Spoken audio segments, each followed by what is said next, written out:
वो है पहली बार भारत ने जीता है। और मैं आपको बता चुका हूँ कि जो थॉमस कप होता है वो पुरुषों की बैडमिंटन प्रतियोगिता होती है, जबकि उबेर कप महिलाओं के लिए होता है।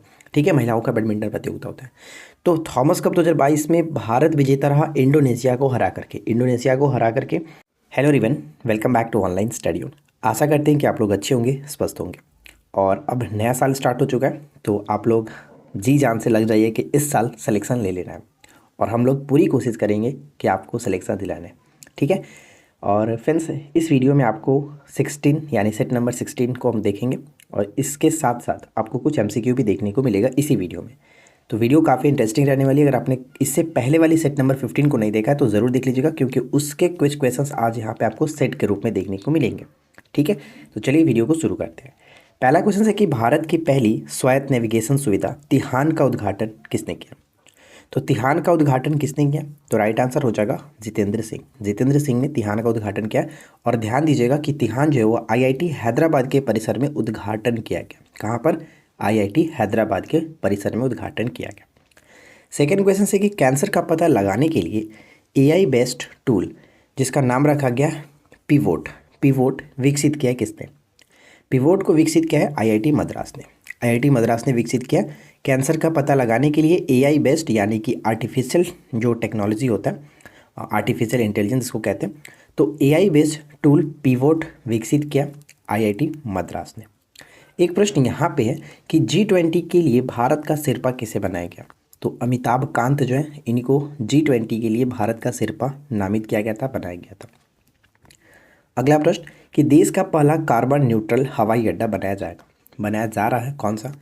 तो देश का पहला कार्बन न्यूट्रल हवाई अड्डा बनाया जा रहा है लेह हवाई अड्डा, लेह हवाई अड्डा। तो ये चीज़ याद रखेंगे। इसके बाद next question, Singalila national park में लाल पांडा को लाया जाएगा।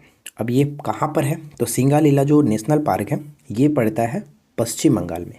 ठीक है, पश्चिम बंगाल के जो दार्जिलिंग जिला है उसमें स्थित है। क्वेश्चन इस तरह से भी पूछा जा सकता है कि हाल ही में चर्चा में रहा सिंगालीला जो नेशनल पार्क है वो किस स्टेट में पड़ता है, तो पश्चिम बंगाल नाम याद रखेंगे। उसके बाद प्रश्न ये बनता है कि जेल के कैदियों के परिवार के लिए व्यक्तिगत ऋण योजना की शुरुआत की सरकार ने की है। जेल के कैदियों के लिए व्यक्तिगत ऋण योजना की शुरुआत की गई है महाराष्ट्र सरकार, महाराष्ट्र सरकार ध्यान में रखेंगे। और साथ ही साथ महाराष्ट्र सरकार के द्वारा चलाया गया एक ऐप यहाँ पे जो देख सकते हैं, चलो ऐप, बस टिकट को डिजिटल बनाने के लिए चलो ऐप नामक एक ऐप को भी लॉन्च किया गया। ठीक है फ्रेंड्स।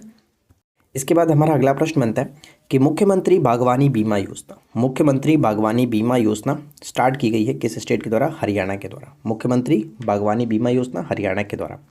भारत पाक सीमा पर सीमा दर्शन परियोजना की शुरुआत किस स्टेट ने की है। भारत पाकिस्तान सीमा पर सीमा दर्शन परियोजना की शुरुआत गुजरात के सरकार के द्वारा की गई है, गुजरात के सरकार के द्वारा की गई है। ध्यान रखिएगा, केंद्रीय गृह मंत्री अमित शाह ने इसको स्टार्ट किया है गुजरात में। एक्चुअली कहने का मतलब ये हुआ कि केंद्रीय गृह मंत्री अमित शाह ने सीमा दर्शन परियोजना की शुरुआत की है गुजरात में, ये चीज़ याद रखिएगा। ठीक है। अच्छा, गुजरात की जब बात आ रही है तो गांधीनगर संबंधित प्रश्न है कि गांधीनगर में भारत की पहली पोर्टेबल सोलर रूफटॉप सिस्टम का उद्घाटन किया गया। पोर्टेबल सोलर रूफटॉप सिस्टम का उद्घाटन भी किया गया है गांधीनगर में।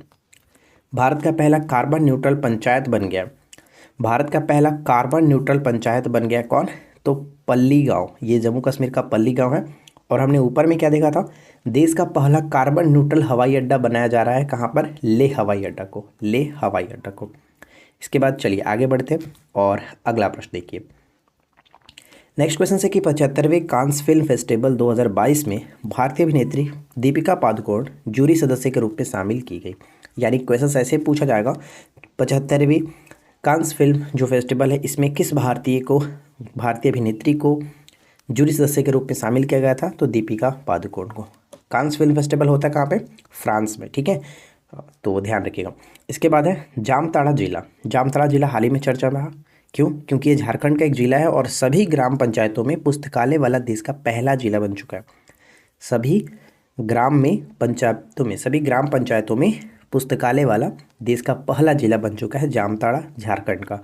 अगला प्रश्न कि जम्मू कश्मीर का सांबा जिला है वो आयुष्मान भारत जन आरोग्य योजना के तहत 100% घरों को कवर करने वाला जिला बना।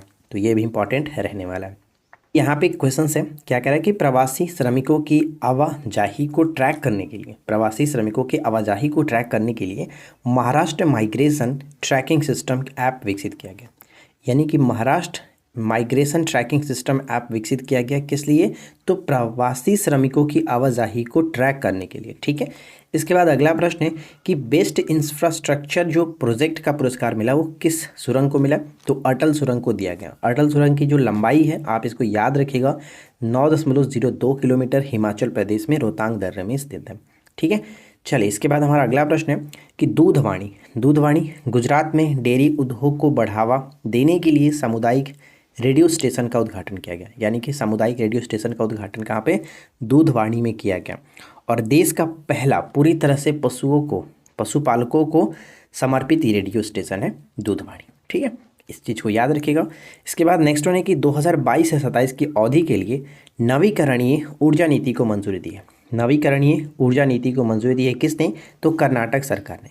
और एक चीज़ और मैंने आपको बताया था कि 22 से 27 तक जो नई खेल नीति लागू की किसने? गुजरात की सरकार ने 22 से 27 तक। ठीक है, इसके बाद एक प्रश्न यहाँ पे कि फास्टर सॉफ्टवेयर लॉन्च किया किसने? फास्टर सॉफ्टवेयर को लॉन्च किया किसने? भारत के मुख्यमंत्री ने भारत के मुख्य न्यायाधीश NV रमन्ना ने इसको लॉन्च किया था। ठीक है, भारत के मुख्य न्यायाधीश NV रमन्ना ने लॉन्च किया था। अदालतों के आदेशों को इलेक्ट्रिक मोड के जरिए प्रसारित किया जाएगा इसके तहत फास्टर सॉफ्टवेयर के द्वारा। आपके लिए एक छोटा सा क्वेश्चन है कि वर्तमान में भारत के मुख्य न्यायाधीश का नाम क्या है और वो कौनवें नंबर के? जल्दी से कमेंट करके बताइएगा। ठीक है, वर्तमान में भारत के मुख्य न्यायाधीश कौन है और वो कौनवें नंबर के मुख्य न्यायाधीश है, कमेंट करिए। इसके बाद नेक्स्ट क्वेश्चन की क्वार जो जल विद्युत परियोजना है कहाँ पर स्थित है? क्वार जल विद्युत परियोजना जम्मू कश्मीर चिनाब नदी पर 540 मेगावाट की ये परियोजना है, तो इसे याद रखना है। ठीक है, तो आशा करते हैं कि आप लोगों को आज का सेट नंबर 16 अच्छा लगा होगा।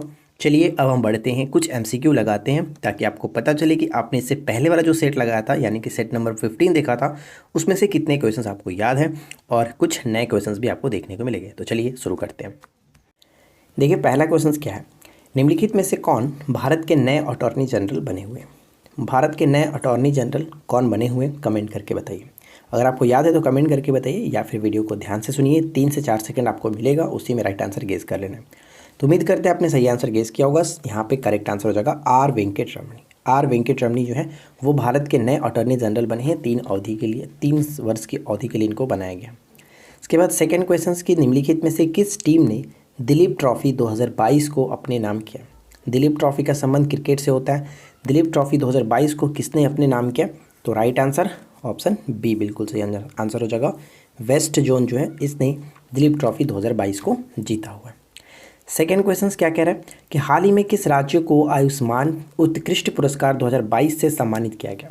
बताइए कि किस राज्य को आयुष्मान उत्कृष्ट पुरस्कार 2022 से सम्मानित किया गया?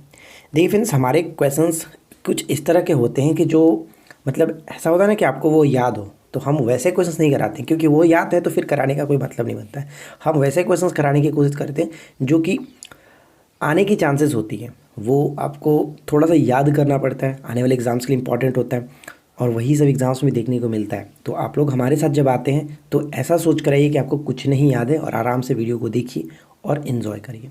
ठीक है, तो आयुष्मान उत्कृष्ट पुरस्कार 2022 का जो सम्मानित किया गया किस स्टेट को? उत्तर प्रदेश। यहाँ पे बिल्कुल सही आंसर होगा ऑप्शन ए उत्तर प्रदेश। चलिए इसके बाद फोर्थ क्वेश्चन, त्रिपुरा में महिलाओं को सरकारी नौकरी में कितने प्रतिशत आरक्षण देने की घोषणा हाल ही में अमित शाह ने की थी?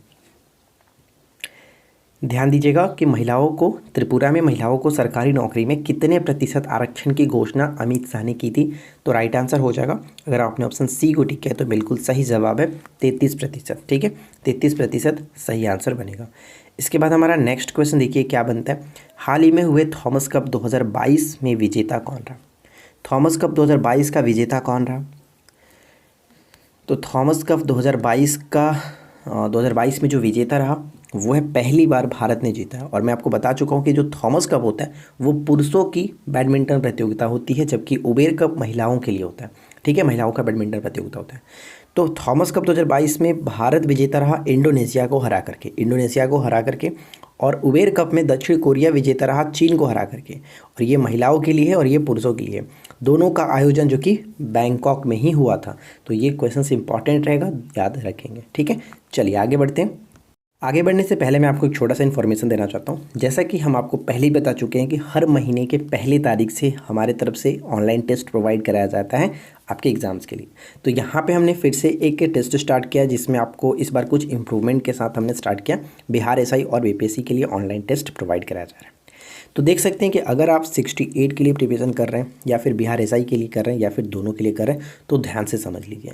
देखिए, अगर हम बात करें कि 68 बीपीएससी के टेस्ट सीरीज़ में क्या क्या फीचर्स आपको देखने को मिलेंगे, तो इसमें आपको डेली बेसिस पे 60 एमसीक्यू कराया जाएगा, जिसमें 10 क्वेश्चन आपके करंट के रहेंगे, 50 क्वेश्चन रैंडमली रहेंगे, और ऑप्शन ई के साथ कराया जाएगा, बिल्कुल आपके बीपीएससी के पैटर्न पे। ठीक है, और इस टेस्ट की टाइमिंग जो होंगी रात को 9 बजे होंगी। 9 बजे से लेकर के 10:30 बजे तक अगर आप टेस्ट लगाते हो तो उसमें आपको रैंक देखने को मिल जाएगा, या फिर आप इस टाइम पे नहीं लगाते तो दिन भर में कभी भी लगा सकते हो, या फिर कभी भी लगाइए। टेस्ट का लिंक हमेशा एक्टिवेट रहता है। ठीक है, टेस्ट के बाद पीडीएफ और रैंक आपको दे दिया जाएगा। इसके बाद अगर हम बात करें बिहार एसआई के लिए, तो इसमें भी सेम क्वेश्चंस, जो कि इसमें 50 क्वेश्चंस रहेंगे सिर्फ और सिर्फ, मतलब आपका 50 क्वेश्चंस में ही आपको जीके करंट सभी क्वेश्चंस में मिक्स रहेंगे, और आपका बिहार जो पीसीएस था यानी कि बीपीएससी था उसमें 60 क्वेश्चंस हो जाते हैं। ठीक है, और इसका जो टाइमिंग है वो 9:30 बजे का है। दोनों में अलग अलग क्वेश्चंस होंगे, ध्यान रखिएगा। और इसमें भी पीडीएफ और रैंक आपको उसी तरह से मिलते हैं। 9:30 बजे से अगर आप 10:30 बजे के बीच टेस्ट देते हैं तो पीडीएफ और रैंक दोनों मिल जाते हैं, अदरवाइज़ आपको बाद में पीडीएफ तो मिलेगा ही मिलेगा। अब यहाँ पे एक नोट में है कि टेस्ट आप कभी भी दे सकते हैं, क्योंकि लिंक हमेशा एक्टिव रहता है। टेस्ट में जुड़ने का प्रोसेस सिर्फ और सिर्फ एक ही प्रोसेस है। अगर आप 68 बीपीएससी के टेस्ट में जुड़ना चाहते हैं तो आपको पेमेंट करना पड़ेगा 51 का, और अगर आप बिहार एसआई के लिए जुड़ना चाहते हैं तो पेमेंट करना पड़ेगा 49 पे। नंबर आपका यही रहने वाला है। ठीक है, 9342851538 इस नंबर पे पेमेंट करके, और इसी नंबर पे आप स्क्रीनशॉट भी भेजेंगे व्हाट्सएप पे, आपको टेस्ट में जोड़ दिया जाएगा। ठीक है, अगर आप दोनों में जुड़ना चाहते हैं तो आपको इकट्ठे 100 रुपये का पेमेंट कर देना है। चलिए, इस वीडियो में इतना ही आपको बताना था। चलिए हम आगे बढ़ते हैं और नेक्स्ट क्वेश्चन देखते हैं। देखिए, नेक्स्ट क्वेश्चन कह रहा है कि हाल ही में शुरू की गई योजना पीएम डिवाइन योजना का संबंध किस क्षेत्र में विकास गतिविधियों को बढ़ावा देना है? विकास गतिविधियों को बढ़ावा देना है पूर्वोत्तर क्षेत्र में। पूर्वोत्तर क्षेत्र में ऑप्शन बी बिल्कुल सही आंसर बन जाएगा। छत्रपति शिवाजी महाराज की मूर्ति का हाल ही में अनावरण किया गया, जिसके संबंध में निम्नलिखित में से कौन सा कथन सही नहीं है? ध्यान दीजिएगा, सही नहीं है। तो चलिए पढ़ते हैं। इसका अनावरण जो हाल ही में महाराष्ट्र के पुणे में किया गया, ये बिल्कुल सही है। यह प्रधानमंत्री मोदी के द्वारा की गई इसका अनावरण, ये भी सही है। इस मूर्ति की ऊंचाई जो है वो 8.5 फीट है, ये पॉइंट गलत है, क्योंकि इसकी ऊंचाई हमने आपको बताया था 9.5। ठीक है, 9.5 फीट ऊँची है। उपरोक्त सभी कथन सही है, ये पॉइंट आपका, मतलब कि हम यहाँ पे ऑप्शन सी को टिक करेंगे, जो कि ये पॉइंट आपका गलत था। हमें बताना भी था कि सही नहीं है, तो ऑप्शन सी सही नहीं है। आगे बढ़ते हैं। अगला प्रश्न, खर्ची उत्सव का संबंध निम्नलिखित में से किस राज्य से? खर्ची उत्सव का संबंध निम्नलिखित में से किस राज्य से? तो यहाँ पे करेक्ट आंसर बन जाएगा ऑप्शन बी, त्रिपुरा, बिल्कुल सही आंसर बनेगा। देखिए, अगला प्रश्न बनता है कि निम्नलिखित में से किस राज्य को best adventure tourism destination award जीता है? यानी किस राज्य ने best adventure tourism destination award जीता है?